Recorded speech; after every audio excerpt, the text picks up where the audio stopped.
నమస్కారం. ఈ రోజు మన ముందు రెండు చాలా పవర్ఫుల్ ఫోన్లున్నాయి. ఒకటి మోటోరోలా సిగ్నేచర్, రెండోది వివో X200T. ఈ రెండింటి మధ్య ఉన్న అసలు కథేంటో చూద్దాం రండి. చూడండి, ఇక్కడే అసలు సమస్య. ధర ఒక్కటే, కానీ ఫోన్లు మాత్రం పూర్తిగా వేరు.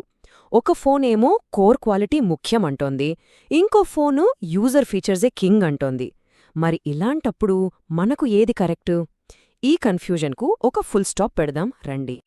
సరే, మనం ముందుగా డిస్ప్లేతో మొదలుపెట్టి ఆ తర్వాత బ్యాటరీ, కెమెరా, పర్ఫార్మెన్స్, చివరిగా ధర దగ్గర ముగిద్దాం. స్టెప్ బై స్టెప్ అన్నీ క్లియర్గా చూసేద్దాం. మొదటగా మనం రోజులో ఎక్కువగా చూసేది, వాడేది డిస్ప్లే ఇంకా సాఫ్ట్వేర్ కదా. అసలు ఫోన్ ఫీల్ ఎలా ఉందో ఇక్కడే తెలిసిపోతుంది. సరే, ఇక్కడ చూడండి, ఇక్కడే అసలు కథ మొదలవుతుంది. మోటోలో కర్వ్ డిస్ప్లే ఉంది, దానికి తోడు బ్యాటరీని కాపాడే 165Hz LTPO టెక్నాలజీ.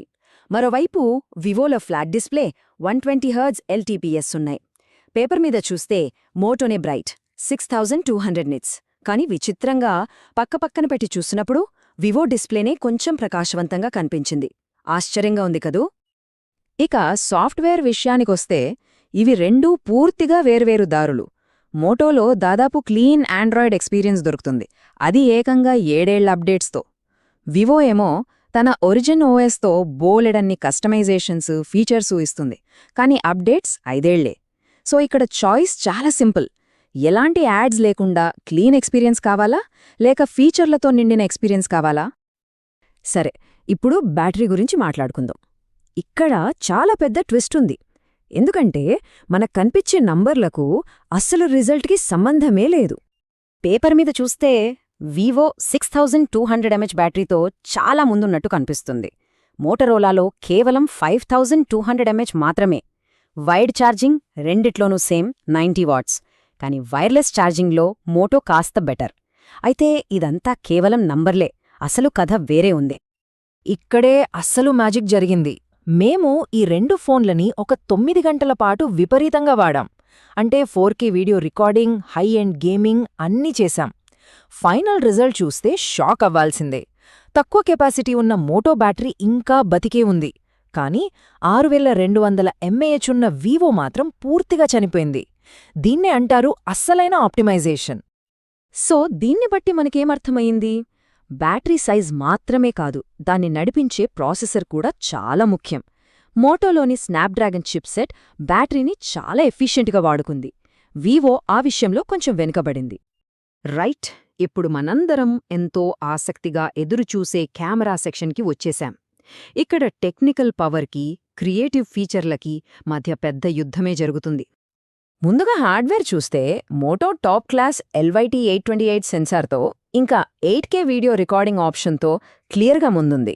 వివోలో కూడా చాలా మంచి IMX921 సెన్సార్ ఉంది, కానీ వీడియో రికార్డింగ్ 4Kకే పరిమితం.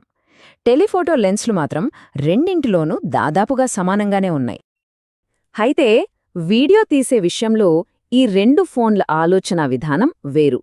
ప్రొఫెషనల్ క్వాలిటీ అంటే 8K వీడియో కావాలంటే మోటో బెస్ట్ ఆప్షన్, కానీ నాకు టెక్నికల్ విషయాలు తెలీదు, అయినా సినిమా లాంటి వీడియోలు ఈజీగా తీయాలి అనుకునేవారికి వివోలోని స్పెషల్ సినిమాటిక్ మోడ్ ఒక వరం లాంటిది. ఫోటోల విషయంలో కూడా అంతే. మోటో ఫోటోలు చాలా న్యాచురల్గా ఉంటాయి, అదే వివో ఫోటోలు కొంచెం బ్రైట్గా సోషల్ మీడియాలో పోస్ట్ చేయడానికి రెడీగా ఉన్నట్టుంటాయి. ఇక ఫోన్కి గుండెలాంటి పర్ఫార్మెన్స్, అలాగే దాని లుక్ అండ్ ఫీల్ అంటే డిజైన్ గురించి చూద్దాం. మన రోజువారీ అనుభవాన్ని మార్చేసేవి ఇవి.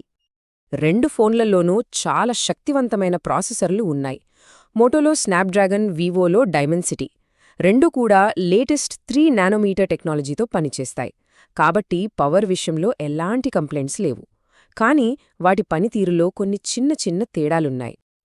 ఇక్కడ ఒక చిన్న విషయముంది, కానీ ఇది చాలా ముఖ్యం.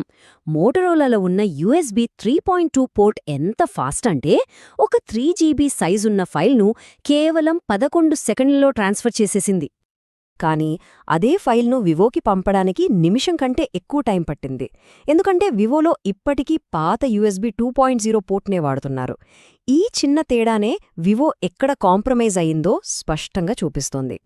ఇక డిజైన్ విషయానికి వస్తే మోటో కేవలం 6.9 mm చాలా అంటే చాలా స్లిమ్గా ఉంది.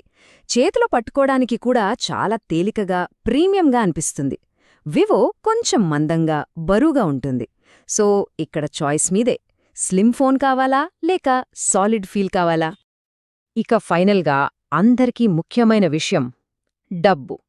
మనం పెట్టే ప్రతి రూపాయికి ఏ ఫోన్ సరైన విలువ ఇస్తుందో చూద్దాం.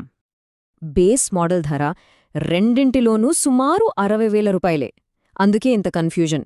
కానీ ఒక్కసారి 70,000 రూపాయల వేరియంట్ వైపు చూస్తే మోటరోలా ఏకంగా 1 TB స్టోరేజ్ ఇస్తోంది. అదే ధరకు వివో ఇచ్చేది కేవలం 512 GB మాత్రమే. సో వాల్యూ ఫర్ మనీ విషయంలో మోటరోలా క్లియర్ విన్నర్. అంటే మోటరోలా ముఖ్యమైన టెక్నికల్ విషయాల్లో ఎక్కడా రాజీ పడకుండా ఒక సాలిడ్ ఫోన్ను తయారు చేయడానికి ప్రయత్నించింది. అది వాళ్ల పనితీరులో కనిపిస్తోంది. మరోవైపు వివో యూజర్కు కావలసిన ఫీచర్ల మీద బాగా ఫోకస్ చేసింది. కానీ బ్యాటరీ లాంటి కోర్ విషయాల్లో ఆప్టిమైజేషన్ మీద ఇంకాస్త దృష్టి పెట్టాల్సింది. కాబట్టి చివరి ప్రశ్న ఇదే. రాజీ పడని రా పవర్, మంచి ఆప్టిమైజేషన్ ఉన్న ఫోన్ కావాలా? లేక వాడటానికి సులువుగా ఉండే పాలిష్డ్ ఫీచర్లున్న ఫోన్ కావాలా? ఈ రెండు ఫిలాసఫీలలో ఏది గెలుస్తుందంటారు?